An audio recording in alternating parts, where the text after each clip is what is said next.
como que eu não vou acreditar na Bíblia, cara? Entendeu? A Bíblia foi um livro, foi escrito, tá lá, né? Tá lá, foi escrito. E aí tem, voltando no negócio de evidências, né? E tem evidências arqueológicas de tudo, que aqueles lugares existiram, que aquelas coisas existiram, que a crucificação foi feita porque era uma coisa que era feita na época, e que tal, e que... Cara, não tem como. Será que depois desse debate na Rádio Musical FM, o geofísico Sérgio Sacani se converteu e passou a acreditar em Deus? Assista até o final esse debate para você tirar as suas conclusões e ver a opinião do Sérgio Sacani. Se inscreve no canal e deixa o seu like. O tema de hoje é Deus existe. Deus existe. E para tratar esse assunto, estamos recebendo aqui hoje um ateu e um ex-ateu. Ambos professores, ambos com grandes formações. Está aqui o Dr. Tassos Licurgo, professor titular na Universidade Federal do Rio Grande do Norte, foi diretor nacional do Instituto de Patrimônio Histórico Artístico Nacional, tem doutorado em educação, em matemática, lógica, tem mestrado em artes, filosofia analítica lá pela Inglaterra, tem pós-doutorado em apologética pelos Estados Unidos, também tem pós-doc em sociologia do direito pela Universidade Federal da Paraíba, também é advogado, exerce a função de pastor do Ministério da Defesa da Fé, lecionou em várias universidades aqui no Brasil e fora do Brasil.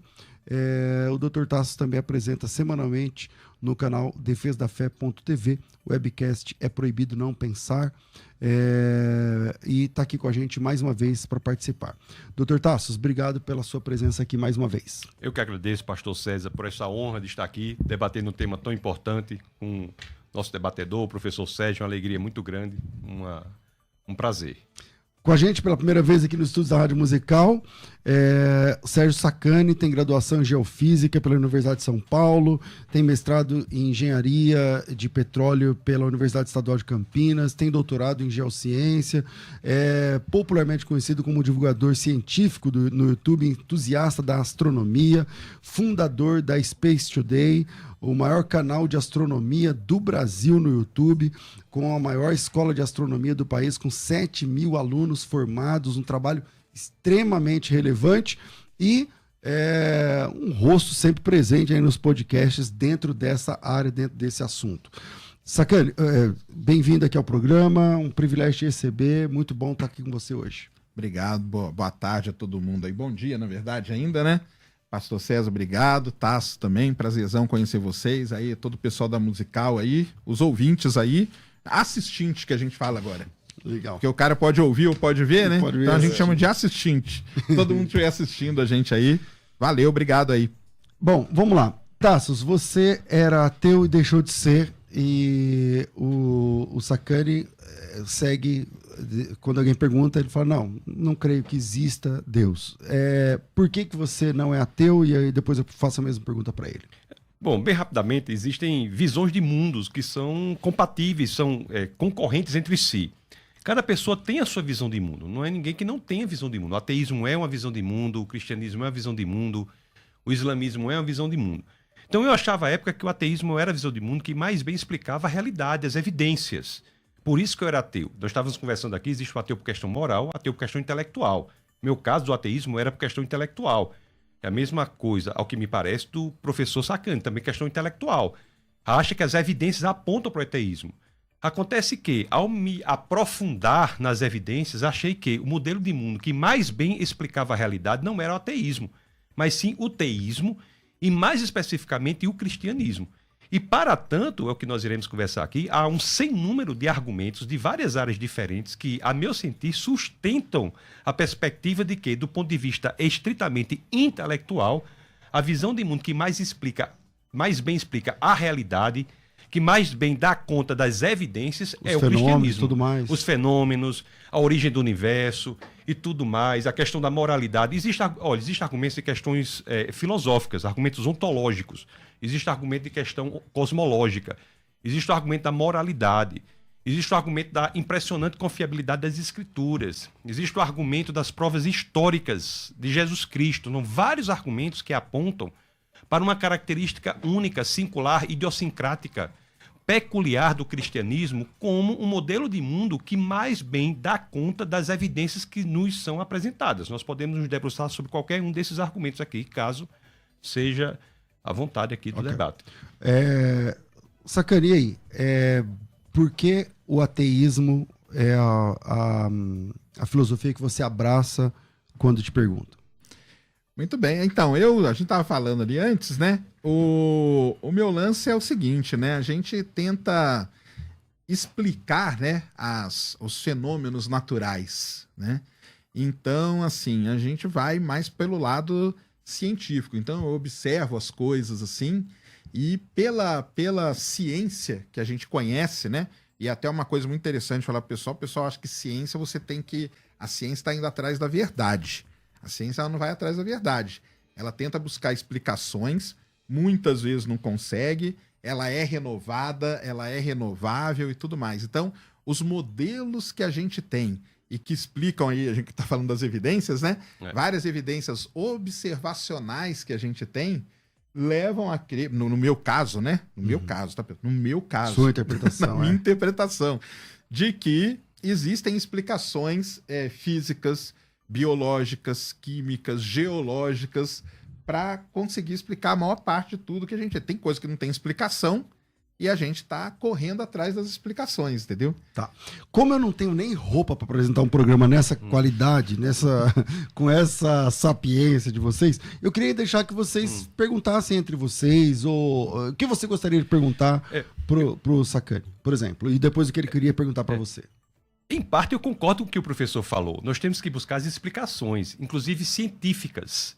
Agora, o que eu discordo é o fato de que as explicações existirem, isto é um argumento para o ateísmo. Por exemplo, se nós pegarmos um carro da Ford, abrirmos o motor, nós iremos explicar a mecânica que funciona o motor. Há explicações científicas para o funcionamento do motor. Mas por mais bem que nós expliquemos o funcionamento do motor, isso não é um argumento para dizer que Henry Ford não existiu. Então, o mundo tal como ele é explicável. Aliás, e acrescento um argumento, e ele é só explicável porque nós pressupomos que há um padrão de inteligibilidade no mundo. O cientista ateu, agnóstico, teísta, seja o que for, só pode exercer a sua ciência se ele pressupuser que o mundo é inteligível. E se o mundo é inteligível, é porque há uma inteligibilidade no mundo. E como é que nós podemos pressupor se há uma inteligibilidade no mundo se ele não foi organizado inteligentemente? Então, o próprio esforço da ciência pressupõe a existência de uma inteligibilidade que pode ser descoberta pela nossa inteligência. Não é por acaso que a ciência moderna só nasce em países de matriz cristã, de forma relevante. Porque o esforço que se dava à época era de entender o mundo que foi organizado inteligentemente. Não é por acaso que as maiores e melhores universidades do mundo apareceram como escolas de discípulos cristãos. Harvard, Princeton, Yale, Cambridge, Oxford foram todas criadas como escolas de discípulos cristãos. O lema original da Universidade de Harvard é verdade para Cristo e a Igreja. Então, o que eu quero dizer com tudo isso é que não há incompatibilidade entre o esforço do cientista, que é válido, correto, em explicar o mundo, e o fato desse mundo ser um mundo teísta, em que Deus organizou inteligentemente. Okay. Só para encerrar, se o senhor me permite, só mais um minuto, o maior cientista que já pisou sobre a Terra, na minha opinião, se eu gostaria até de saber a sua opinião também, professor, foi Isaac Newton. Por que Newton? Porque Newton desenvolveu a física até um determinado ponto que a matemática que existia não dava mais conta. Ele parou de desenvolver a física, foi desenvolver a matemática. 200 anos depois de Newton, quase nada é feito em matemática, porque ele tinha feito tudo. Muita gente diz que é Einstein, mas nós sabemos que Einstein, matematicamente, não era da capacidade de Newton, tanto que ele utiliza matemáticas que outros já criaram. As 4 equações de Maxwell, a geometria de Riemann. Então, Newton, por exemplo, que era um cientista, teve em suas concatenações mentais, preocupações intelectuais, as escrituras. Quantos sabem que Isaac Newton escreveu mais sobre a Bíblia do que sobre ciência? Eu não estou dizendo, professor, que eu concordo com tudo que ele falou sobre a Bíblia, não, tá bom? Mas o que eu estou dizendo é o que mais ocupou as preocupações intelectuais da maior mente científica que já pisou sobre a Terra foi o maior cientista que já existiu, Isaac Newton. Bom, Vamos lá, Sacani, manda aí. Então, sobre o Newton, sim, ele foi é que cientista é muito difícil você comparar, né? Porque são áreas diferentes, né? Mas com certeza o Newton ele tem uma importância na história aí que não dá para negar, né? O cara que inventou o cálculo, né? Por exemplo, ele, o Leibniz, e basicamente, né? Toda aí a gravitação, as leis e tal. Tudo do movimento. Isso. E realmente, o Newton, ele escreveu muito, muito sobre a Bíblia. O que pra mim também, o pessoal também já sabe disso, né? Assim, pra mim não tem problema nenhum o cientista, né? Ler a Bíblia, entender a Bíblia, escrever sobre a Bíblia e fazer a ciência dele. O problema tá mais quando uma coisa interfere naquelas interpretações dele. O Newton foi um cara que não deixou as coisas interferirem. Então ele estudava a Bíblia, beleza, e estudava todos os fenômenos naturais. Sobre aquele começo que você falou, eu acho que seja um pouco contrário, cara, lá no começo, entendeu? Por exemplo, imagina você tá lá em 1600 e pouco e você olha um cometa no céu, entendeu?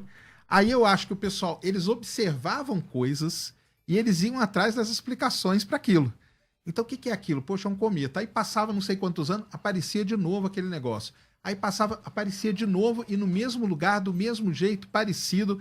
Falou, caramba, será que não tem um jeito da gente bolar, né? Que o Edmund Halley fez isso, né? Ele bolou e, coitado, morreu antes do Halley. Ele não viu o cometa dele voltar, né? Então eu acho que, no caso, é meio contrário, entendeu? A gente vê um fenômeno natural e a gente tenta buscar explicações para ele com base naquilo que a gente conhece, seja matemática, seja física, seja biologia. E, de novo, né? Tem coisas que são incompletas. Então a gente observa alguma coisa que está acontecendo e só daqui não sei quantos anos, por exemplo, o Einstein, né? Lá, quietinho na casa dele, ele preveu as ondas gravitacionais. E uma coisa muito interessante do Einstein, cara, boa parte das coisas que ele deduzia, ele achava que nunca ia acontecer e que nem existia. Buraco negro, por exemplo, ele falou, cara, isso aqui não existe, isso aqui é uma doideira. A gente tem até foto hoje. Ondas gravitacionais. É uma coisa que ele previu na teoria da relatividade e 100 anos depois nós conseguimos detectar a onda gravitacional graças a um mega esforço, porque aí também, nesse caso, você tem vários outros fatores, né? O Kip Thorne, que foi o cara lá que abraçou esse negócio de onda gravitacional, ele teve que brigar no governo americano. Cara, eu preciso de grana para construir isso aqui. É muito caro. E aí, construindo equipamento, tá lá, registrou. Tanto que o cara ganhou o prêmio Nobel e tudo mais. Então, eu acho que nessa linha, acho que é um pouco contrário, entendeu? A gente tenta observar e depois a gente tenta correr atrás de uma explicação. Lógico que com isso vai evoluindo, aí vão surgindo perguntas, né? Ah, mas por que isso é desse jeito? Pô, por que eu tenho que falar aqui no microfone e não falar... Se eu falar atrás do microfone, vai sair som? Deixa eu testar. Aí você, opa, não. Eu falo na frente, sai som. Ah, por quê? Então eu acho que é nessa linha. Mas aí. Por várias vezes a ciência deu a mão à palmatória, né? No sentido de que defendia uma coisa e depois, com base em evidências, outra coisa. Mas aí não tem problema nenhum. Para mim não tem problema nenhum, porque aí a gente tem que encaixar um termo também que é muito complicado de explicar, que a gente fala que é um modelo, entendeu? E a gente tem um modelo. O nosso cérebro ele só funciona como modelo. Quer ver um exemplo muito legal? Quando você vai atravessar a rua, você faz uma modelagem no seu cérebro. Você vê o tamanho da rua, você olha para o carro, você vê a velocidade dele e você calcula e fala, se eu andar devagar, eu atravesso, o carro não me pega. Se o carro mudar de velocidade na hora? O que você faz? Aí você dá um tilt, aí você tem que recalcular. Recalcula e corre. Quer dizer, você mudou, entendeu? Você mudou aquele modelo inicial. O modelo ele tem essa característica. O modelo ele tem que ser atualizado à medida que novos dados e novas observações cheguem. São descobertas. Por isso que acontece isso que você falou. Mas assim, eu não tô contra isso aí. Não, eu sei. É isso que eu quero dizer. Eu sou a favor de tudo isso. Eu não estou dizendo que Deus existe com base no que nós não sabemos, não. O que eu quero dizer é que os modelos, para utilizar a mesma linguagem, que a ciência considera como mais bem-sucedidos, e notadamente na questão do universo, que nós estamos falando aqui, né, que é a sua especialidade, apontam para a existência de Deus. Eu não estou atacando as premissas. O que eu acho que é frágil é a conclusão que é tirada dessas premissas. não é o fato de nós buscarmos por meio de modelos como relatividade, Big Bang, ou seja lá o que for, a explicação do mundo que faz com que nós tenhamos uma postura ateísta. O que eu quero demonstrar é que o Big Bang, por exemplo, ou a relatividade, por exemplo, são pressupostos de um argumento teísta. Se quiser, por exemplo, falar do Big Bang, o Big Bang nada mais é do que a rendição da ciência à teologia. Gênesis capítulo 1, verso 1, em hebraico é o livro Bereshit, que é do judeu também, usa no seu primeiro verso o verbo bará. Bará quer dizer criar tudo a partir do nada. Essa era uma tese que na história intelectual não é o que nós temos, não temos, é o que nós temos. Na história intelectual humana, nós temos uma produção intelectual desde da Grécia Antiga até o idealismo alemão, em meados do século passado, dizendo que o universo nunca havia vindo a existir, nunca havia sido criado, não havia esse modelo. Havia somente uma produção literária que dizia o contrário, que eram os livros de Moisés, que falavam no princípio Deus criou os céus e a terra, que o verbo utilizado é bará. Com o avanço da ciência, com os novos modelos, nós temos hoje, por exemplo, o Big Bang como um dos modelos, o modelo mais bem sucedido na explicação da origem do universo. Eu não estou dizendo que não existem outros. O que eu estou dizendo, vários, mas esse é o mais bem sucedido. Aqui no podcast nós podemos estar vários modelos, mas na hora de soltar o foguete lá, né, de fazer alguma coisa, de fazer não sei o quê, tem que escolher um. Então, o Big Bang, que é o modelo mais bem sucedido da história do universo, faz com que a ciência se renda às escrituras. E o cientista... Por que você fala isso? Porque pela primeira... Porque geralmente todo mundo que defende Big Bang, ele vai dizer que eles não são contra assim, a Bíblia, né? Falar a Bíblia está errada e tal. Porque não, mas é que a questão eu acho que é contra, eu acho que no sentido da explicação, né? Porque o que a gente tenta explicar, e tem problemas no Big Bang que a gente não consegue explicar ainda. Mas o lance do Big Bang, né? Por que ele é o modelo mais, vamos dizer assim, é o que tem mais evidências, né? Então você observa a galáxia se afastando, então é onde a teoria da relatividade funciona. Só que você tem que colocar umas coisinhas ali, matéria escura, energia escura. São coisas que a gente não sabe o que é ainda, entendeu? E você tem que colocar elas ali para ir ajustando esse modelo de universo que se encaixa na maior parte das observações. Só que tudo isso chega num limite, entendeu? Então o limite é como que tudo isso começou. E eu acho que é nesse ponto aí que entra, né, a parte da explicação que você está falando, né? Que é o como iniciou. Então como que os físicos, os astrofísicos, os cosmólogos falam que tudo começou? Você tinha ali tudo concentrado numa singularidade que a gente chama, e por flutuações quânticas aquilo ali começou a chegar num nível crítico e teve uma grande expansão, que é o Big Bang. Então, essa, digamos assim, é a explicação científica para esse lado. A explicação bíblica, qual que é? Aí você fala. Pronto, exatamente. Perfeita a sua colocação. O professor disse, o Big Bang é o modelo para o qual há mais evidências. Isso. Então, tudo o que nós falarmos agora é com base no que sabemos, se a premissa for o Big Bang. Não é com base no que nós não sabemos. Então, essa ideia de que Deus vai naquela lacuna em que nós não sabemos, nós já concordamos aqui em colocar de lado. Vamos apenas com base no que sabemos. Nós já concordamos aqui que o Big Bang é o modelo de mundo para o qual há mais evidências. O que é o Big Bang? É um modelo que tem como pano de fundo filosófico a perspectiva de que o universo teve um início, teve um começo. Então, quando nós dizemos isso, a questão, quem foi o criador, passa a existir. Porque antes, quando o universo não era tido como algo que veio a existir, existia desde sempre, isso era o que toda a literatura dizia, até que adventos do século passado fizeram com que o cientista mudasse de ideia contra a vontade dele.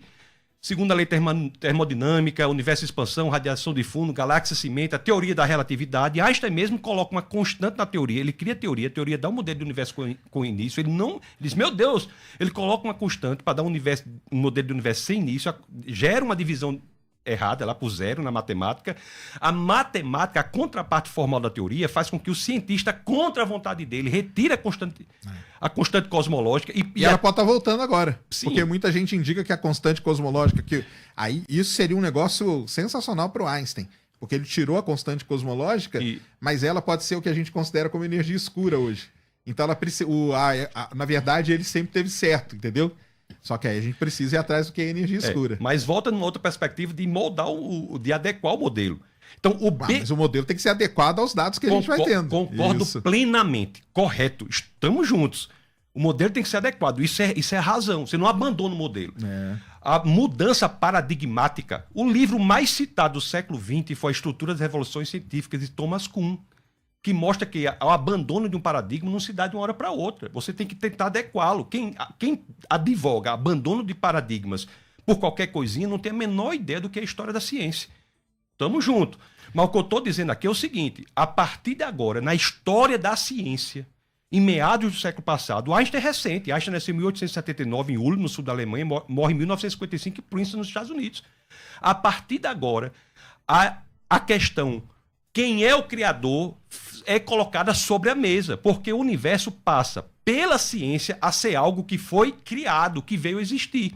Se o universo nunca tivesse vindo a existir, não fazia sentido perguntar quem é o criador daquilo que não foi criado. Mas se o universo é criado, teve uma origem, teve um início, a questão intelectual de pessoas honestas intelectualmente, como é o seu caso, como é o nosso caso aqui, se algo foi criado, veio a existir, faz sentido perguntar quem é o criador. E eu posso lhe demonstrar que pela própria ciência nós podemos chegar a características desse criador que são idênticas às características que já estão nas escrituras. É isso aí. Eu acho que é aí que tem a divergência entre, né, você acreditar que teve um criador e que as coisas aconteceram naturalmente, né? Ali pelas flutuações e tal. Eu acho que a diferença toda ela se encaixa nesse ponto, né? E o pessoal acredita que teve um criador que deu o start, né? Para as coisas, né? Isso. E os cientistas, os físicos e tal, não, eles acham que estava tudo ali, começaram a ter flutuações e aquilo ali foi o natural dos eventos, entendeu? Eu acho que essa que é a grande diferença em tudo, né? Perfeito, mas eu trago aqui uma frase sua. A ciência não busca a verdade. Não há. Então, busca explicar, né? Então o físico não quer saber disso. O físico quer o quê? Controlar e prever os fenômenos. É sua colocação no início. A ciência não busca a verdade. Quem tem que buscar a verdade são os filósofos, os pensadores, sobre o que dizem as premissas da ciência. Então, se as premissas da ciência dizem que o universo veio a existir e, juntamente com ele, vieram o espaço, a matéria, o tempo, as próprias leis da natureza, há conclusões lógicas que nós podemos tirar dessas assertivas premissas científicas. Ora, se o espaço veio a existir juntamente com o universo, por uma questão de inferência lógica, a causa do universo não pode ser espacial, porque espaço não existia. A causa tem que ser não espacial, portanto, infinita. Se o tempo... Aí que entra a singularidade, né? Vem a singularidade. Se o tempo veio a existir juntamente com o universo, a causa do universo não pode ser temporal, porque tempo não existia. Atemporal, portanto, capaz de ver o futuro que uma pessoa livremente decide. Tem consequências teológicas disso. Se a matéria não existia, veio a existir juntamente com a criação do universo, essa causa tem que ser imaterial. Sabe qual é o sinônimo de imaterial? Espiritual. Se criar tudo a partir do nada é algo tão difícil, essa causa não pode ser uma causa qualquer, tem que ser uma causa extremamente poderosa. Se o universo é estruturado de forma tão singular para permitir que esse debate exista, né? Porque senão a gente não estava aqui, né? Com 122 constantes que são minimamente sintonizadas para que a vida seja possível, a probabilidade disso acontecer por acaso, professor, de uma chance em 10 elevado a 138. O senhor que é cientista sabe muito bem disso, né? Uma chance em 10 elevado a 138, César, é um sem número de vezes impossível. Se você trouxer, por exemplo, um princípio, vamos citar o princípio de Borel, por exemplo, da estatística e probabilidades, que diz que uma chance de 10 elevado a 50 é probabilidade zero, portanto impossível, uma chance de 10 elevado a 138 é um sem número de vezes impossível. Essa é a chance, pela inteligência, de nós termos um universo deste por acaso. Então, queiramos ou não, existe uma estruturação muito singular nesse universo, única nesse universo, para que esse debate seja possível. Então, essa causa também é, além de não material, portanto, imaterial, portanto, espiritual, não espacial, portanto, infinita, extremamente poderosa, atemporal, também ela é extremamente inteligente. Este é o Deus que as Escrituras descrevem. Fala aí, Sacani. Então, é aí que eu acho que tem essa discordância, né? Para nós, para mim, né? Falando para mim, tô falando para nós, não porque pode ter muita gente que concorde comigo, mas para mim, assim, não tem o porquê de ter um criador, entendeu?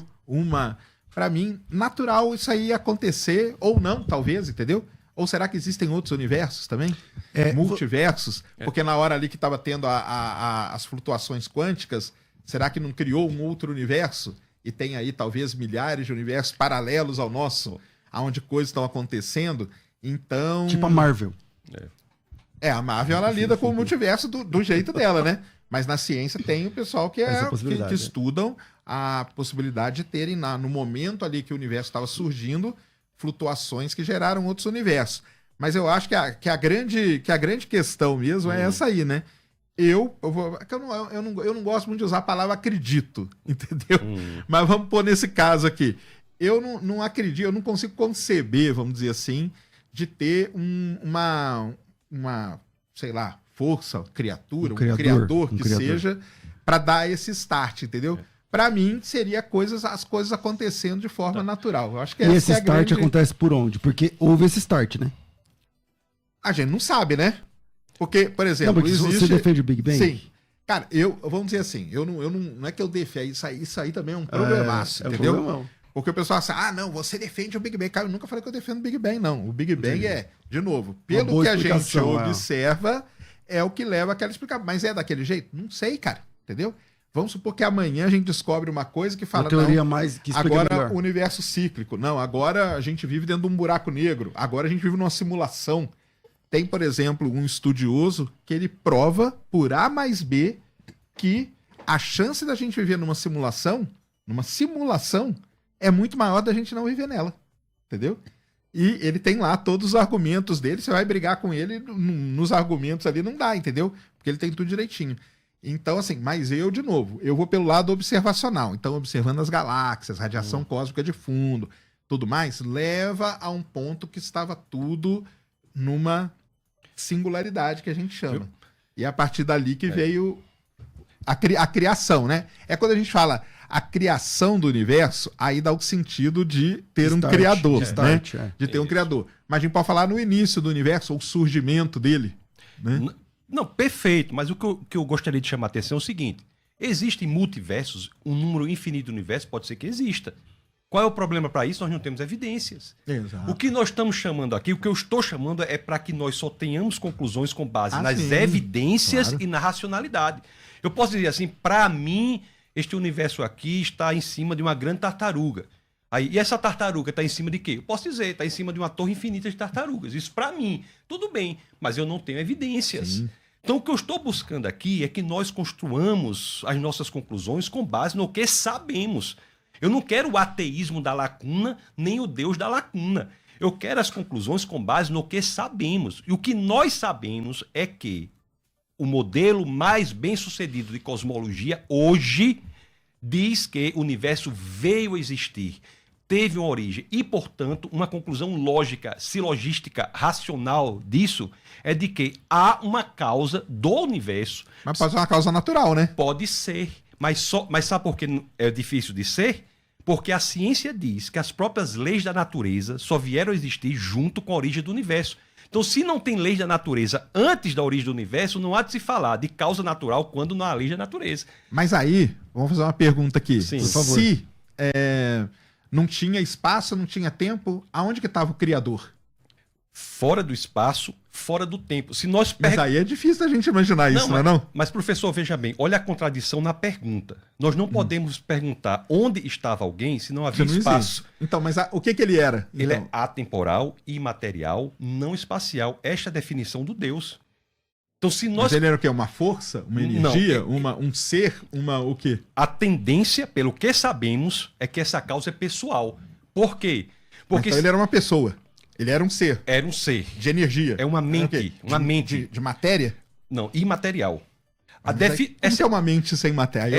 Aí que eu não consigo, entendeu? É porque o senhor está colocando a premissa nas conclusões. Não está saindo da visão de mundo materialista. A pressuposição da investigação já é a de que não existe nada fora da matéria. Então, isso é colocar as premissas já nas conclusões. Mas existe coisa fora da matéria? Existe. Isso, o Deus... Aí é que eu já não... Não, mas o Deus... Assim, a gente pode não crer, mas o que as evidências indicam é que essa causa é não material, não espacial, atemporal. E, por exemplo, se ela... Mas qual que é uma evidência, por exemplo, de existir coisas fora da matéria? Ao próprio Big Bang. Porque a evidência que não há é que houve algo material criando a matéria. Se a matéria já existia antes de ser criada, ela não foi criada. Se a ciência diz que a matéria veio a existir com o Big Bang, isso é uma evidência de que se o universo veio a existir, que essa causa não pode ser material. Essa é uma evidência. Mas aí ela é o quê? E há muitas coisas fora da matéria, por exemplo, as leis da lógica, o método científico, a objetividade moral. Não, mas o método científico não tem. Eu tô falando assim, fora da matéria. Por exemplo, aqui a gente tem a matéria, né? Matéria é isso aqui. Isso. Existe alguma coisa fora da matéria, eu falo? Existe. Deus é um exemplo. O Deus cristão é definido como algo imaterial. Essa é a definição. Mas aí ele é o quê? Uma energia? Ele é uma força? Mente. Não, não é energia. É uma mente. Mas como uma mente? Pelo que sabemos do Big Bang. É isso que eu estou lhe dizendo. Não, mas aí na sua visão. Porque na minha visão, não. o Big Bang foi simplesmente flutuações quânticas que aconteceram na singularidade e aquilo ali gerou. Para mim não tem mente fora, não tem nada fora da matéria, nem nada. Não, mas pelo que eu estou entendendo, é o que ele está dizendo assim, flutuação quântica. O que flutuava onde? Olha, o que eu tô... Porque a matéria, na verdade, é que a matéria ela existia, toda ela reunida numa singularidade. Por exemplo, o que é um buraco negro? Um buraco negro ele engole uma estrela. Uhum. Aquilo lá virou tudo uma singularidade. Então, tudo que o buraco negro engoliu, o buraco negro engole estrela, engole nuvem de poeira e gás, engole um monte de coisa. Ele engole matéria. O que ele faz com essa matéria? A matéria vai para uma singularidade. Então, ela está ali numa singularidade. Singularidade é um ponto, é uma região onde a densidade tende ao infinito, num volume que tende a zero. Entendeu? Então, na visão do Big Bang, né? Toda a matéria estava reunida... condensada ali. Nesse ponto de volume tendendo a zero, densidade tendendo ao infinito, aonde começaram as flutuações quânticas. Então, não é que não existia, entendeu? Só que estava tudo ali e começaram ali as flutuações quânticas a partir do ponto que começou a expansão. Tanto é assim que nós temos vários cientistas, né? Penzias, Wilson, ganharam até o Nobel, se não me engano, em 1963, questão de radiação de fundo, lá no laboratório Bell. Penzias e Wilson têm afirmações do tipo assim, tudo que sabemos hoje sobre cosmologia se baseia no que estava escrito nos livros de Moisés e em Salmos. Nós temos, por exemplo, um astrônomo chamado Robert Jastrow. Tem um livro muito bom dele chamado Deus e o Universo, né? God and the... O senhor conhece. Nesse livro ele diz uma coisa impressionante. Ele diz que a história da ciência, e ele não é cristão, viu? Ele é agnóstico. Ele diz que a história da ciência é a história, sabe de quê? Da ciência a todo custo, tentando superar a montanha da ignorância. Aí subia um pouquinho e escorregava, subia um pouquinho e escorregava. Depois de séculos e séculos, quando ele chega ao topo para superar a montanha da ignorância, ele é saudado por um grupo de teólogos que estavam sentados ali há séculos. Em outras palavras, a história intelectual não é o que eu quero, o que eu acho, o que eu entendo, o que eu gostaria que fosse. A história intelectual humana demonstra uma rendição, só no caso do Big Bang. Tem muitos argumentos, sabe? Da moralidade, ontológico, e inúmeros outros argumentos. Mas só nesse caso específico que nós estamos conversando, a ciência demonstra que, na história intelectual, houve um momento em que aquele verbo bara passou a fazer parte do discurso científico. Jastrow diz, o discurso da sobrenaturalidade faz parte hoje da ciência. Porque nós não conseguimos dar conta da origem do universo sem levar em conta uma mente não inteligente. A gente consegue, sim. Não, assim, da origem. Sim. Da origem do universo, o que há antes. Não tem como. Aí é outra questão, né? É. Aí existe até a famosa, a última entrevista do Stephen Hawking antes dele morrer, foi até sobre isso aí, entendeu? O que existiu antes do Big Bang. E o livro novo dele, aliás, que é muito bom, aliás, aconselho todo mundo a ler, chama Origins of Time, entendeu? Que ele fala da origem do tempo. E aí ele vem com todas essas coisas de física quântica, relatividade e tal, tentando unir essas duas coisas. Quem sabe, será que não é a união da relatividade com a quântica que possa explicar isso?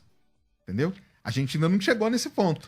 Mas será que se um dia, e se é que existe essa união, será que isso não explicaria como que se deu todo esse início aí do universo? Mas então tem toda essa questão. Eu só chamo a atenção, assim, gostaria de trazer, chamar a atenção para o nosso debate. Explicar um fenômeno não é dizer que não foi originado por Deus. Ah, não. Se Deus, a não ser que Deus não tivesse organizado o mundo inteligentemente. Como Deus organizou o mundo inteligentemente, a pressuposição é que nós o expliquemos o fenômeno. Então, o fato de explicarmos um fenômeno não encontra contradição, não é contraditório à origem teísta, cristã do mundo. Então, isso é um... Eu sei que o senhor não pensa isso, mas tem muita gente que acha isso. Por eu explicar... Não, explicou, então acabou. Então não tem mais... A pressuposição cristã é que o mundo seja inteligível, porque a inteligibilidade do mundo pressupõe uma mente inteligente que organizou o mundo inteligentemente. Então, só deixar bastante claro que dizer, nós vamos explicar, não quer dizer que Deus não existe. Pelo contrário. Ou seja, explicar uma coisa não refuta... Não, é o que eu falei do carro forte. Você explica pela mecânica, você explica o funcionamento de um motor, não é? De um carro. Isso não quer dizer que Henry Ford não existiu. Pelo contrário. Bom, eu vou para o intervalo, já passei alguns minutos, e a gente volta já para o nosso próximo bloco. Vai. Programa de debates especial, hoje aqui com Sérgio Sacani, com Tassos Licurgo, esses dois feras aqui da área das ciências. E também eu quero ouvir a pergunta do ouvinte. Manda aí a tua pergunta para cá. É pelo WhatsApp, tá? De qualquer lugar do Brasil ou do mundo. É aqui em São Paulo, 011 984849988. Manda teu áudio e teu áudio vai aparecer aqui já. Volto aqui com vocês. E aí, Tassos, manda aí. Eu parei com quem falando? Eu não lembro com quem. Não me lembro também, não. Então, mas vai, pode ver. Manda aí. Sobre o quê? Não, existem vários argumentos, né, para a existência de Deus. Existe o argumento da origem do universo, que nós conversamos, existe hoje outros também. O argumento da moralidade é um argumento muito interessante também para a existência de Deus. Como é esse argumento da moralidade? É o argumento de que o fato de nós percebermos a injustiça e a maldade do mundo, na realidade, pressupõe um bem. E o mal e o bem pressupõem uma lei moral objetiva a partir da qual você diferencia o bem do mal. E se há uma lei moral objetiva, é razoável dizer que há um legislador moral objetivo, que é Deus. Dá um exemplo. Não é, pronto, se você olha o mundo, C.S. Lewis, um grande escritor, escreveu até Crônicas de Nárnia, um livro muito bom para as crianças. Um livro, são 7 livros, aconselho a todas as crianças, Crônicas de Nárnia, muito conhecido, né, de C.S. Lewis. C.S. Lewis dizia assim: como é que eu posso acreditar em Deus diante de um mundo tão injusto e cruel? Aí ele parou e pensou, mas espera aí, com que é que eu estou comparando a crueldade e a injustiça desse mundo? Um homem não pode dizer que uma linha é curva a não ser que tenha a percepção de uma linha reta. Então, o fato de nós termos a percepção da injustiça do mundo pressupõe que tenhamos um padrão a partir do qual nós podemos medir a injustiça do mundo. O padrão reto de justiça. É a partir dele que medimos a injustiça. O padrão reto de bondade. É a partir dele que medimos a maldade. Então, se há esse padrão reto, perfeito, de justo e bom, é muito provável que haja um legislador moral objetivo que criou esta lei. Então, assim, é um argumento de moralidade que, com base nele, o C.S. Lewis, que era professor de literatura medieval, um intelectual de estirpe, de envergadura, passou a acreditar em Deus. Aliás, voltou a acreditar em Deus, que quando criança ele era cristão, aí a mãe dele morreu, ele teve um sofrimento grande e se afastou. Não é que Deus faça o mal, mas é que Deus, graças à existência de Deus, é que nós temos a percepção de que há um mal no mundo. Tem outro argumento interessante, professor, que esse é bem intelectual. Esse argumento nasce com Anselmo, e eu acho que Alvin Plantinga tem uma versão interessante desse argumento. Um argumento mais ou menos é assim, né? Ele diz assim: o ser do qual não podemos pensar nada maior, então o maior ser imaginável possível tem de existir. Porque essa versão não existindo é menor do que a versão dele existindo. Entendeu? Então, o ser do qual não podemos pensar nada maior necessariamente existe. Porque ele não existindo não é o ser do qual nós podemos pensar nada maior. Isso é um argumento ontológico. Tem argumento também, por exemplo, das escrituras. Porque a Bíblia, para qualquer ateu, qualquer intelectual, qualquer coisa, analisando por questões puramente intelectuais, é um livro inigualável na antiguidade. Não é? São 66 livros, 39 do Antigo Testamento, 27 do Novo, escritos por cerca de 40 autores, 31 dos 40 escreveram os 39 do Antigo Testamento, 9 dos 40 escreveram os 27 do Novo. E você pega esses 66 livros escritos num período de 15 séculos, você compara, e eles são absolutamente impressionantes em termos de coerência, não há contradição. Há dificuldades para as quais há respostas. Então, isso é inigualável. Eu sozinho, professor, escrevo um livro para mim, eu sozinho escrevo. Quando eu vou ver, tem contradição. Aí você pega 15 séculos e pessoas de mais diversas áreas. Você tem pessoas que escrevem esses livros em prisões, né? Os casos de Paulo, escrevem em palácios, como Davi e Salomão. Eu digo até que tem livro até para evangelizar os tarados, que é o livro de Cantares, né? Eu digo assim.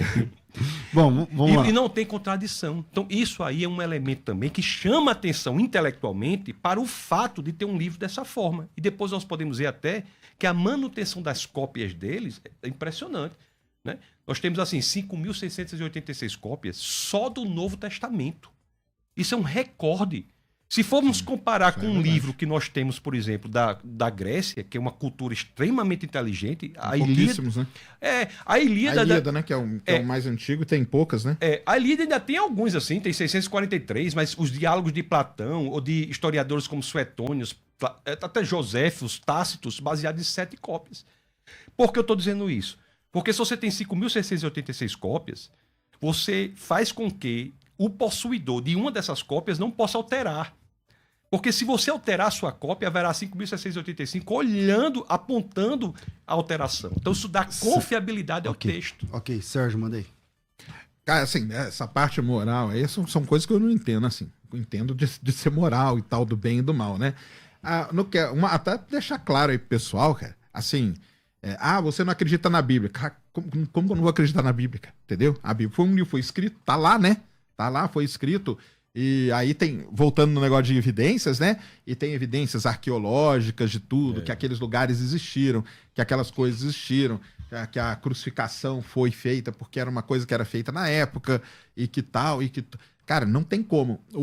Eu acho que um problema, mas aí o problema é mais de vocês que estudam e que aí debatem com outras pessoas, são as questões das interpretações que são dadas, né?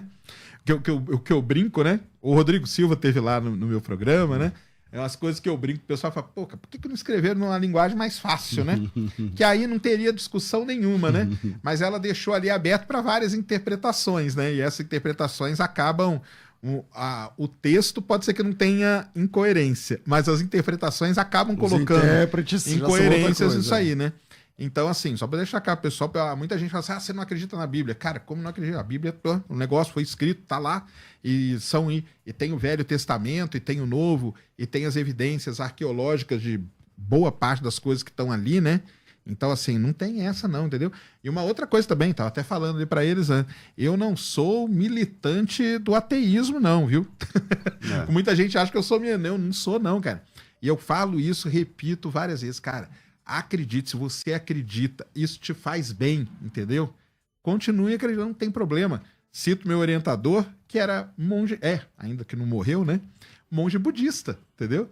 Era um dos maiores pesquisadores na área dele e era monge budista, e é monge budista, entendeu? Então, Sacani, o que precisaria para, no caso de uma pessoa como você que tem doutorado, que tem bastante estudo e tal, falar assim, igual o Tassos falou, porque o Tassos era ateu, como você, ateu intelectual, que ele fala, né? Isso aí. E ele chegou um dia, que eu acho que, não sei se ele...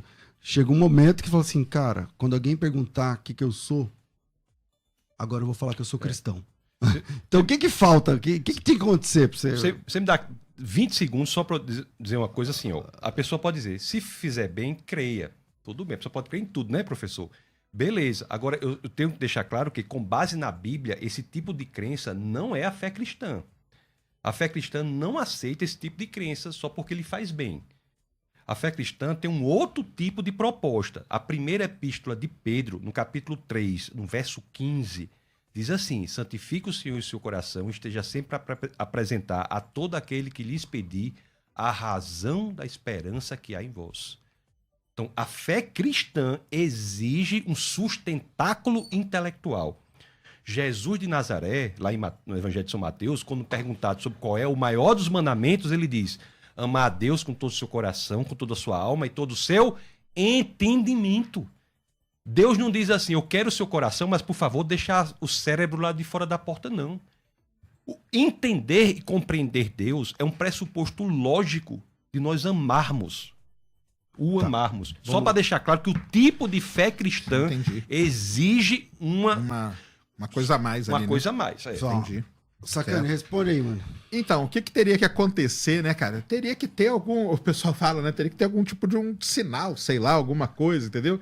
Você tá buscando explicações para fenômenos e não conseguir explicar ele de jeito nenhum e nada surgir, e não ter nenhuma pista e nem nada, e aí você fala, não, aí aqui, por exemplo, eu tô vendo que tem mesmo uma manifestação de Deus sobrenatural, uma que intervenção. seja, né?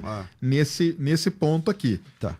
No meu caso, né, que você perguntou, né? Isso. No meu caso, teria que ser algo desse tipo. Aí tinha uma pessoa que dizia assim, olha que interessante, uma complementação, dizia assim, o mistério está ao meio-dia.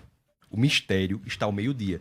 Nós não precisamos sair nos lugares mais obscuros, os labirintos mais obscuros, buscando uma coisa impressionante. O que a pessoa quer dizer é o seguinte, ao meio-dia, se você chegar e pegar uma flor, há mistério suficiente ali para nós nos debruçarmos sobre aquilo e que chegaremos a uma causa inteligente, a um Deus criador. Então, essa é uma perspectiva interessante.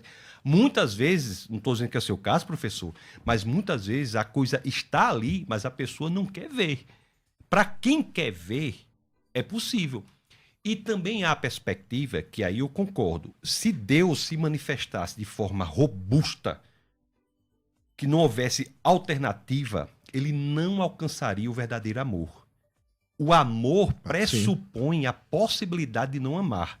Você pode até forçar uma determinada pessoa a se comportar como se amasse, mas ela só amará verdadeiramente se ela tiver a opção de não amar.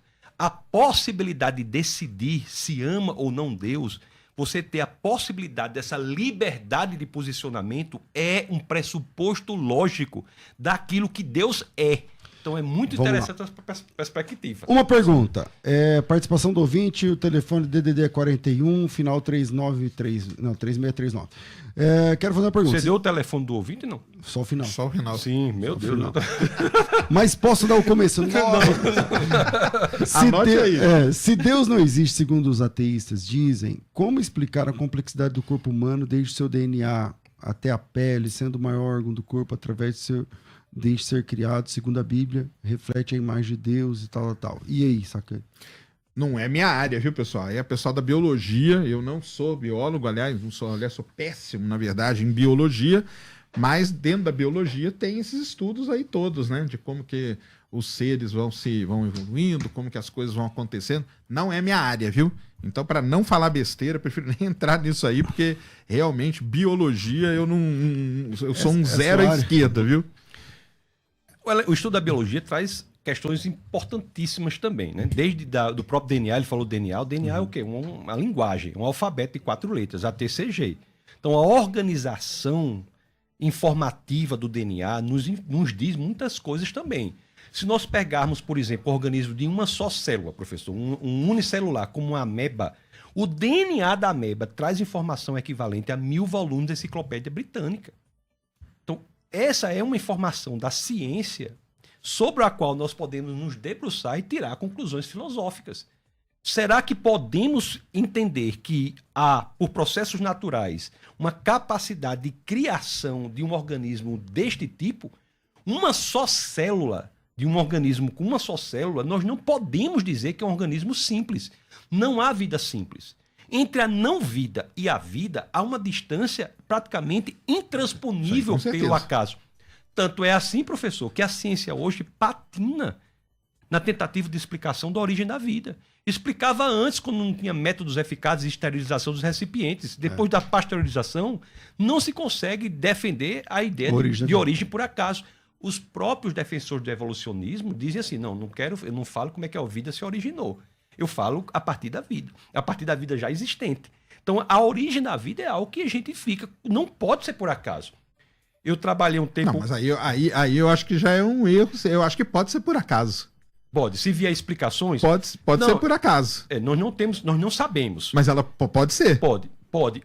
Mas o que pode, se houver alguma outra descoberta muito impressionante. Sim, porque mas aí que nós estamos atrás, né? Certo. A origem da vida, isso aí que você falou, é um negócio muito interessante. Aliás, não a origem da vida, cara, isso aí já é muito evoluído. A origem da água na Terra, a gente não sabe. Como que a água veio parar aqui na Terra? Isso. Como que a água está aqui? A gente não tem. A gente não tem uma explicação. Você fala, foi desse jeito, entendeu? Existem 4, 5 explicações e para a gente tentar chegar na água. E por que eu falo da água antes da vida? Porque a vida aqui ela só existe por causa da água. Então, antes o pessoal, não, mas a origem... Não, cara, vamos atrás da origem da água primeiro. Porque se não tiver água, a vida aqui na Terra nem existiria. É verdade que a água chegou. É verdade aqui? Que a água ela é extraterrestre? O pessoal não fala sabemos. Isso. Pode ser que até existe a hipótese da Terra ter nascido molhada e boa parte da água ela estava aqui na formação do planeta. Tem a hipótese da água ter vindo para cá através de cometas. Tem a hipótese de parte da água ter vindo através de asteroides. Tem a hipótese de boa parte da água ter sido criada pelo Sol. Pelo Sol, olha só. Entendeu? Então, e qual delas? Então, é o que eu falo, né? Não saber. A ciência está estudando. Certo, mas eu chamo a atenção para um ponto. Do ponto de vista intelectual, origem da água e origem da vida são dois assuntos totalmente diferentes. Mas são ligados, né? São ligados. São ligados, porque sem a água não teria vida como a gente conhece. Concordo, sem carbono. Sem carbono sem também. Energia, sem oxigênio. São 6, né? Carbono, hidrogênio, oxigênio, nitrogênio, fósforo e enxofre. Isso é o básico. Precisa desse. E ainda precisaríamos ter 122 constantes minimamente sintonizadas para que a vida fosse possível. E acho que é mais que 122, hein? Por exemplo, a Lua tem que ser uma Lua grande. Mas numa determinada distância. Será que a Lua teve campo magnético? É porque eu estou dando aqui uma postura quase ateísta para não ficar muita coisa, né? Mas, será que a Lua teve campo magnético? Ela pode ter tido campo magnético no momento, isso aí é um estudo muito recente, a Lua pode ter tido campo magnético no momento crucial em que a vida estava se desenvolvendo. Se a Lua não tivesse campo magnético naquele momento, a radiação, ela ajudou a proteger a Terra. Se não tivesse aquele campo magnético da Lua, a radiação solar poderia ter sido tão grande que a vida não poderia ter desenvolvido do jeito que se desenvolveu. Tá. Então, assim, eu acho que 122 é bem pouco, na verdade. Mas deixe-me dizer por que a vida é diferente da água. Porque a origem da vida pressupõe um programa de computador. Não, mas pressupõe a água. Não, pressupõe. Eu não estou dizendo que não pressupõe, tá certo? Mas eu estou dizendo que a vida tem o DNA, que é uma informação. Sim. Então, a informação, segundo o que sabemos, só pode ser proveniente de uma mente inteligente. Aí para mim, que não cabe. Porque para mim, a água tem um papel muito importante. Porque se a água não é o solvente aonde você mistura, esses elementos tenham sido misturados. Precisava de um solvente para que isso pudesse acontecer. Mas isso é muito importante. Peraí, eu vou voltar nesse ponto, mas eu tenho que fazer um intervalo de 1 minuto aqui. Não, 1 minuto, 60 segundos. Eu já volto, mas não perde esse ponto, não. Tá. A gente volta. Para você que está no rádio, vem pro YouTube, a gente segue aqui. Tem 2 canais, a Rádio Musical FM, FM Musical 105.7 e César Cavalcante. Aliás, quem tá no YouTube já segue aí e dá um like, vai. Tá aqui o Tasso, mas eu tinha que passar aqui a vinheta, o cortador tava se manifestando, agora volta aí, Tasso. O cortador, tem o cortador, migrador, devorador. Eita. O que eu tô dizendo é o seguinte, eu concordo com o professor Sérgio que a água é essencial, nós não estamos discutindo isso, tá? A água é essencial, tô discutindo isso não. Eu estou dizendo que a vida, a origem da vida e da água, mesmo a água sendo essencial para a vida, todos sabemos, inclusive a gente está tomando água muito aqui, né? Exatamente. Mesmo a água sendo essencial para a vida é constitucionalmente diferente, é um capítulo diferente porque traz um software internamente. Bill Gates, por exemplo, disse que o que tem no DNA é mais complexo do que qualquer software já criado para qualquer computador. Então nós temos 1000 volumes de informação da Enciclopédia Britânica no DNA de uma ameba. Então, entender, mesmo que a gente se esforce, entender como um elemento de... Que tem uma célula. Quantas células tem um ser humano? A gente está tentando diminuir, né? Emagrecer, né? Mas aí, da ordem de 80 a 100 trilhões de células. No meu caso, deve ter um pouco mais, né? E a célula humana, por exemplo, nosso neuronal, tem informação muito maior, de 5 milhões de páginas de informação. Isso dá o quê? 25 mil livros, 200 páginas, é isso? 5 milhões de páginas de informação. Então, o que nós temos que entender é isso, que são coisas diversas. Nós passamos a ter um código de computador. E esse código não é mais simples. Não existe um código simples conhecido pelo ser humano. Esse código, se nós pegarmos o ser vivo unicelular, de uma só célula, nós temos 100 trilhões, né? Estamos fazendo um regime para diminuir. Isso. Temos 100 trilhões. Se nós pegarmos um de uma só célula, unicelular, uma ameba, O DNA da ameba tem 1000 volumes de inteligência ali dentro. Então é muito difícil. Não é que não seja possível, mas eu não encontrei ninguém que conseguisse fazer. E a ciência não tem a menor ideia. É muito difícil entender como essa informação surge por acaso. Se nós pegarmos hoje, você tem uma ideia, a vida é um negócio tão complexo que se você pegar hoje o melhor laboratório na face da Terra, com o melhor grupo de os cientistas mais inteligentes da Terra, incluindo o professor Sérgio. Não, o senhor vai estar nessa equipe aí. Você pega os cientistas mais inteligentes da face da Terra, com o professor Sérgio, todo mundo nessa equipe. Bota num laboratório com um tubo de ensaio e bota uma ameba dentro. Viva, não tá? Viva a ameba, fure a ameba. Esse grupo não sabe reconstituir a ameba. Que só tem uma célula. Não, tudo que é necessário para a vida estava ali, não estava? Dentro do tubo de ensaio. Furou a ameba, morreu a ameba, você não consegue reconstituir com tudo que é necessário, com controle da temperatura, controle de tudo. Então a vida é, de fato, algo que nos fascina intelectualmente. Isso aí não tem dúvida nenhuma. Que a vida e a origem da vida é um negócio que fascina, isso aí é isso mesmo. A origem da. Mas aí é um pouco meu pensamento é um pouco diferente do seu, só pelo fato de que a gente não pode isolar as coisas, entendeu? Tipo, não, a vida a gente analisa, por exemplo, a origem da água é uma outra coisa. Para mim as coisas estão ligadas, entendeu?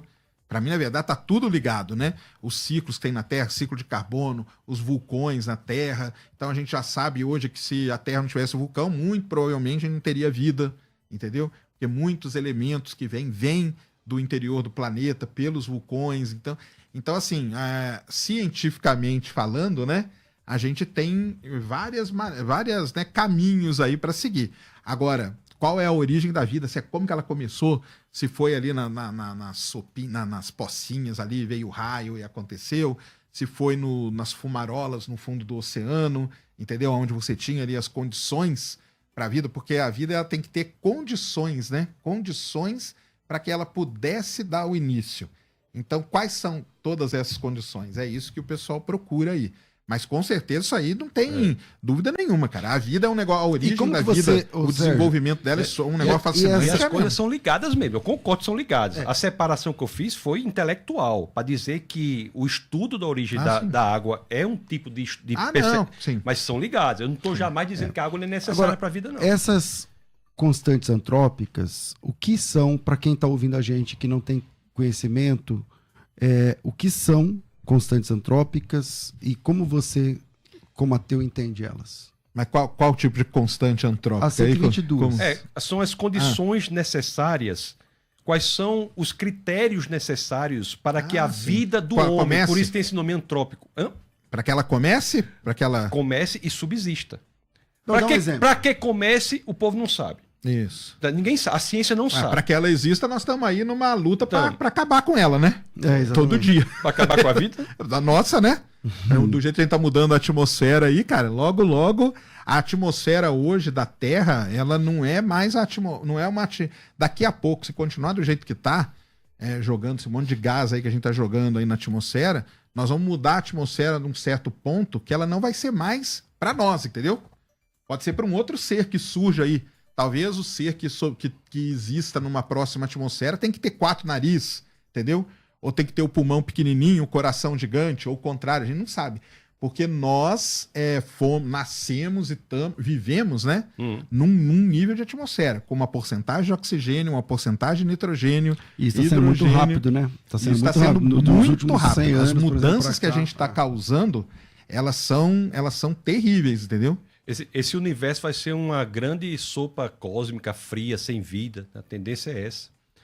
A vida não vai ser possível.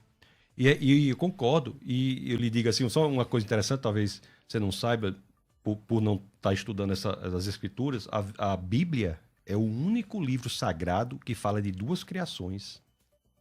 Diz que nós viveremos em novos céus e nova terra.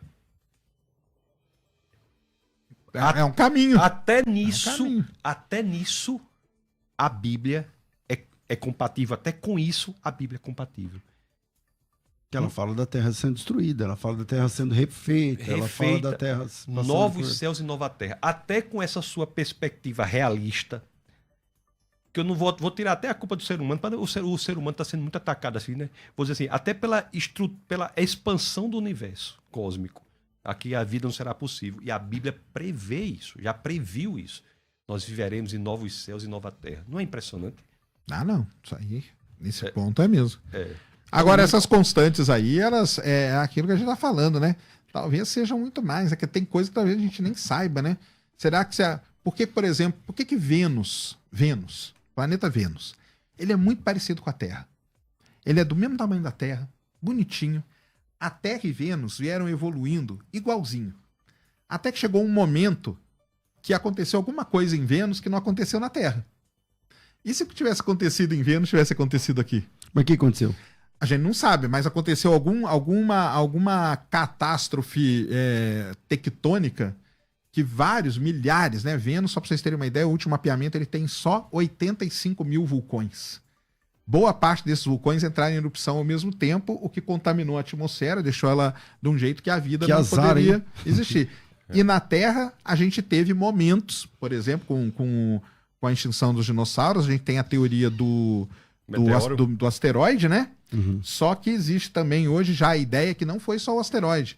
Foi o asteroide junto com um grande evento vulcanológico que aconteceu no planeta, lá na Índia, nas trapas de engolir vulcão. essa história só do asteroide, né? Você já sempre engoliu a história do asteroide, acabar com todos os dinossauros? Não, isso aí dá pra entender. Isso aí dá pra entender. Mas para a questão da existência de Deus, o que o professor está colocando aí é algo a favor da impossibilidade de existência de um planeta como a Terra por acaso.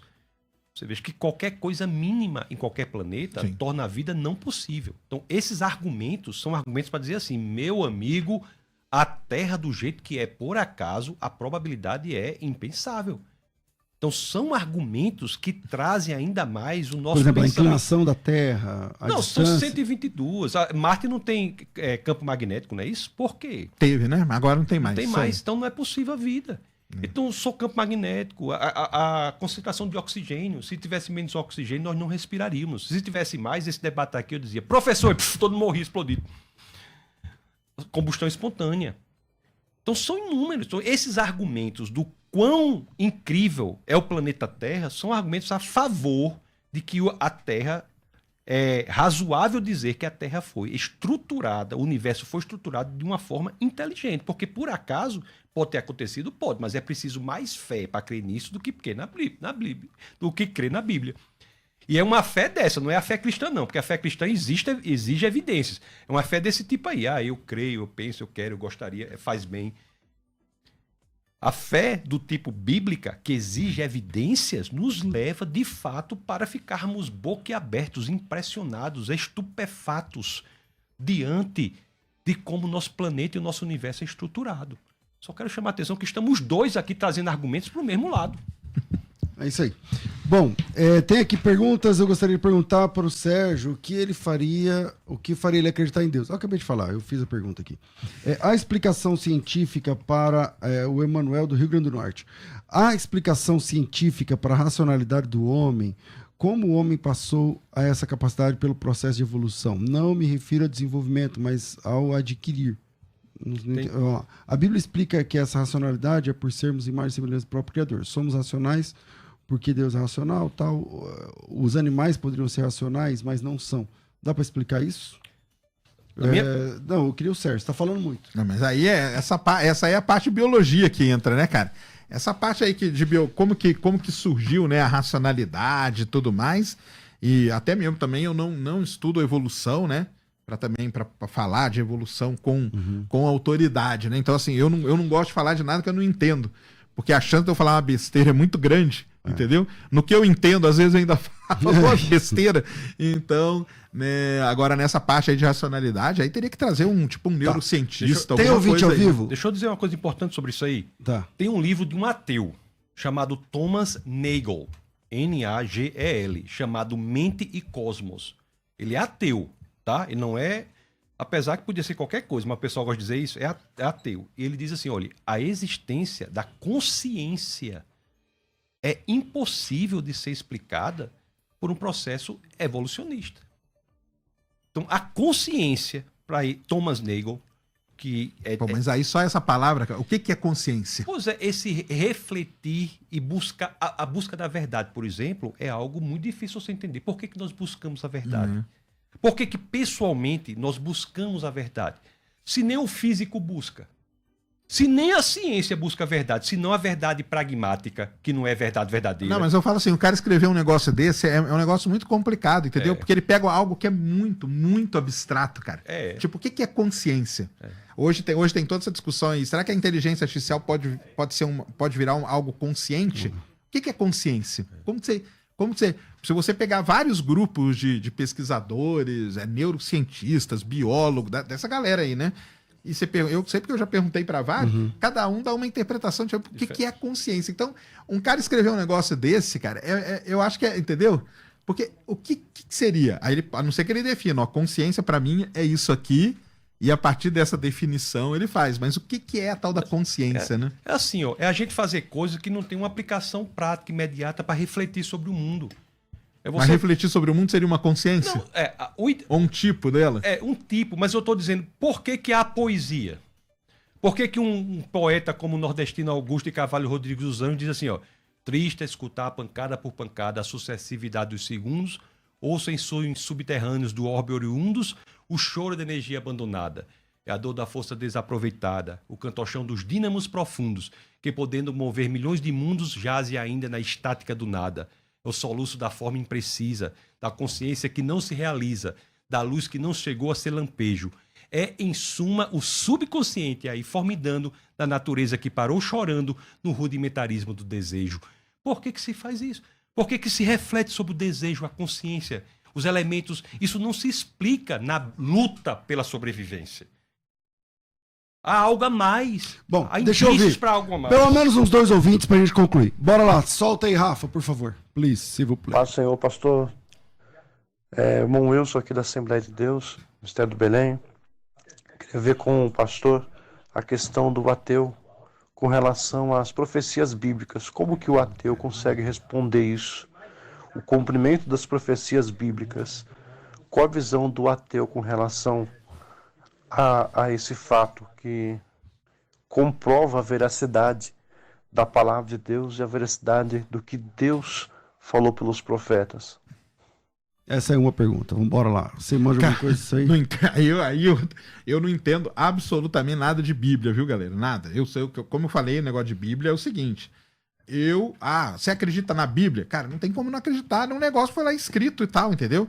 Agora, são as interpretações, né? São as interpretações que são dadas. Então, talvez, para um grupo, a interpretação que é dada, ela confirme as profecias, para outro não confirme. Mas aí, cara, a Bíblia ia com vocês aí. Eu só faço... Perdão, professor, eu interrompi o senhor, não? Não, manda bala. Eu só faço uma distinção entre 2 tipos de crença. Existe a crença e existe a crença proposicional. A crença proposicional não recebe tantas interpretações teológicas. Por exemplo, se eu disser assim, o copo está sobre a mesa. Isso é uma afirmação proposicional. Ou o copo está ou não está sobre a mesa. Vamos buscar as evidências.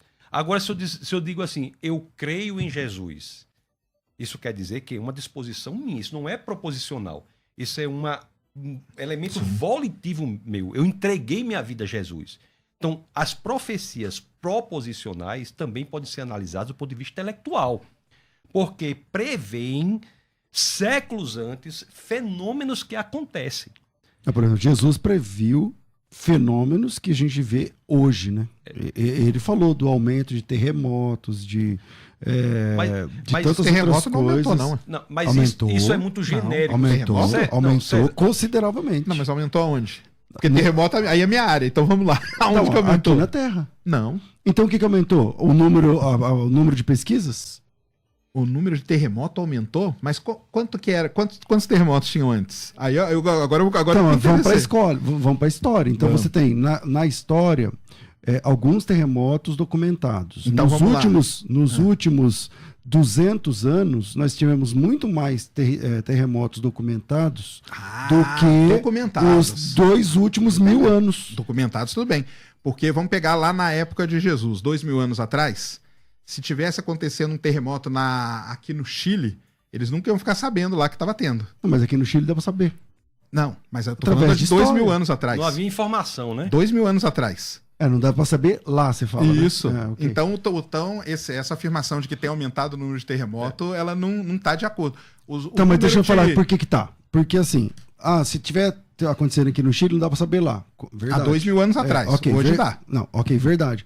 Mas, na história, não se descobriu, através de arqueologia, por exemplo, como é que a gente Terremoto não é descobriu... arqueologia. Como é que a gente descobriu Pompeia? Não, aí é arqueologia. Terremoto não é. Não, mas Pompeia também foi terremoto. Não, Pompeia foi vulcão. Vulcão e terremoto. Vulcão e terremoto. Aí nós... Pompeia foi um terremoto. Não, aí é o que, seguinte. Não, teve o vulcão. Não, eu vou explicar pro e aí- senhor. Vou certo, explicar vai. pro senhor. Que é o seguinte. Regiões onde você tem vulcão, e aí Vesúvio é quase a minha especialidade. Entendeu? Regiões do mundo onde você tem vulcões, você tem o que a gente chama de enxame de sismos. Entendeu? Por quê? Que são pequenos... Embaixo do vulcão você tem uma câmara magmática. Antes do vulcão entrar em erupção, aquele magma ali ele começa a se movimentar. Na movimentação desse magma, você começa a ter uma série de pequenos sismos ali. Alguns podem ser um pouquinho maior, outros não. E o nome E que se aí- dá a isso é? Não, terremoto. Pronto. Mas aí você tem milhares. Então pronto, Aí em Pompeia não foi um terremoto, não. Aí foram milhares. Aí se for ver assim, por exemplo, Então- ontem, vou falar só de ontem. Eu como Não, eu vou leigo, falar porque eu vou falar com isso. Não, eu como leigo, é terremoto Não, e beleza. é o vulcão. Mas aí eu vou falar porque aí é a área que eu estudo mesmo. Por exemplo, ontem mesmo, na Islândia, do lado de um vulcão, teve mais de 2.000 terremotos. Entendeu? E aí você pode falar que o número está aumentando? Não sei, porque lá no Vesúvio pode ter tido 5.000 terremotos.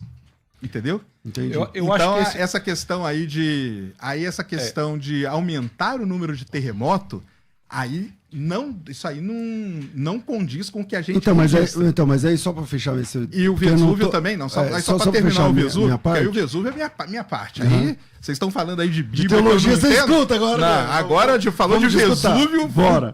vulcão é comigo, cara. Vai. Aí o que acontece? Você falou que Pompeia foi terremoto e vulcão. Sim. Não, o que acabou com Pompeia foi o vulcão. Os terremotos, na verdade, eles chegaram a avisar. Porque antes de ter uma grande erupção vulcânica, você tem uma grande concentração de terremotos. Algumas pessoas ali tinham essa ideia e conseguiram fugir. Mas o que acabou mesmo com Pompeia e Herculano foi o Vesúvio. Tá, então vamos lá. Eu citei o Vesúvio, que é Pompeia, né, a destruição de Pompeia e tal, e é através da arqueologia é que se Descobriu a que cidade. se explica exatamente, porque a cidade foi inundada e tal, tudo mais, enfim. Então se explica. A arqueologia também podia explicar terremotos aqui no Chile. Não Mas, pode. Pastor César, deixa eu Por causa do seguinte, a arqueologia, ela vai até um limite, entendeu? Terremotos, a gente não pode afirmar que hoje... Então só pode explicar se for muito grande. a Seria gente não isso. pode explicar que hoje tem mais terremoto do que a Terra Jovem, por exemplo. A Terra Jovem era só terremoto, todo dia centenas de milhares de terremotos, entendeu? Hoje a gente tem um número, na verdade, durante a história do planeta, o número de terremotos deu uma diminuída, entendeu? Ação, volta aí. Porque no começo tinha muito Tá, mais. vai. Agora, aliás, é só pra gente deixar claro isso, cara. Ótimo. Existe uma grande questão que é arqueologia, geologia e paleontologia.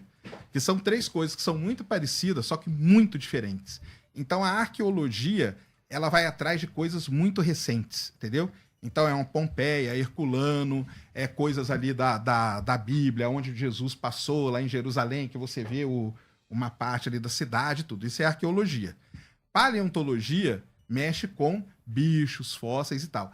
E a geologia, que aí é o meu caso, aí é coisas da história do planeta. E aí nós estamos falando da escala de milhões de anos, entendeu? Ok. Então, Tá, mandei. Não, as profecias de que eu falo são as que são cumpridas em Jesus Cristo. Então há um estudo intelectual disso, que é bem objetivo.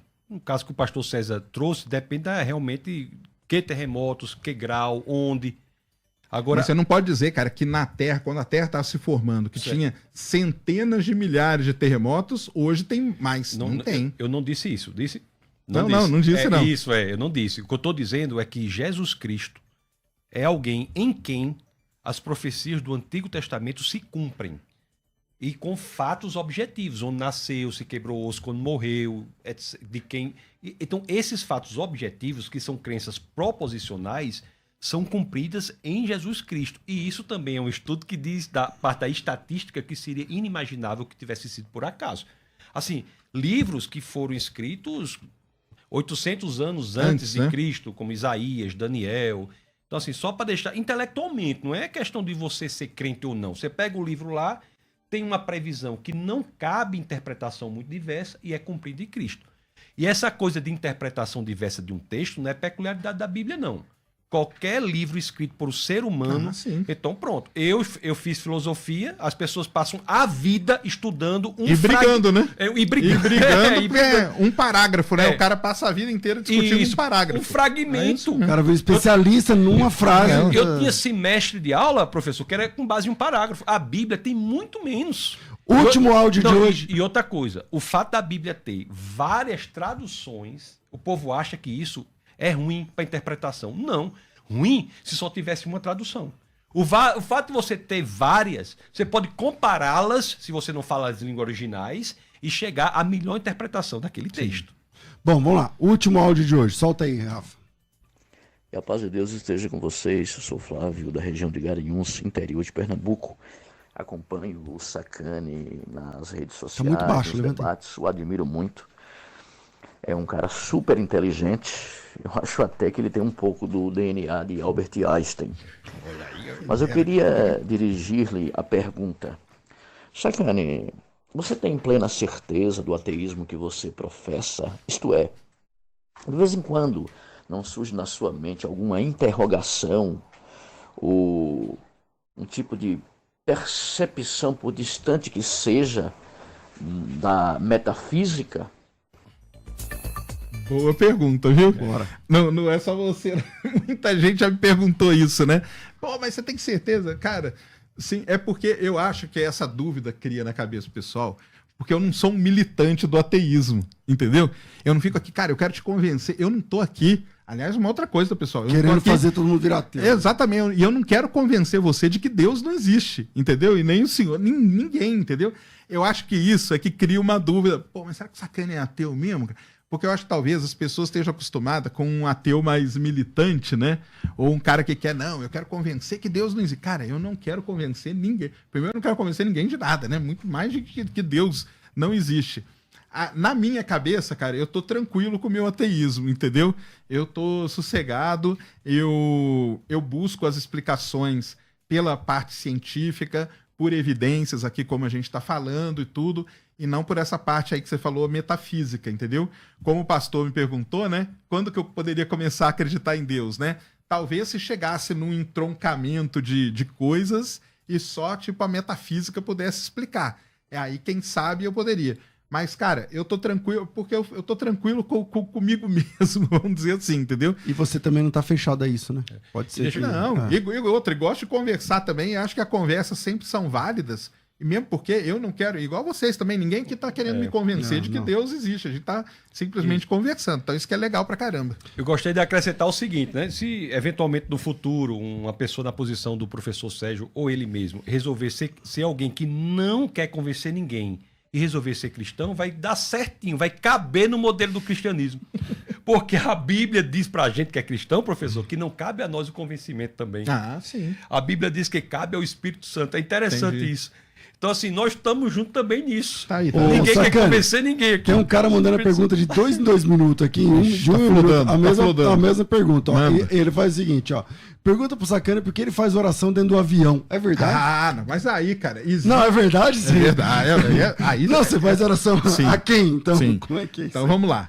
Existem momentos da vida... Exatamente. Existem momentos delicados da vida. Que a gente deixa o ateísmo de canto um pouco. Ele diz assim, eu sou ateu, mas não sou burro. Exatamente. Eu sou ateu, mas não sou besta.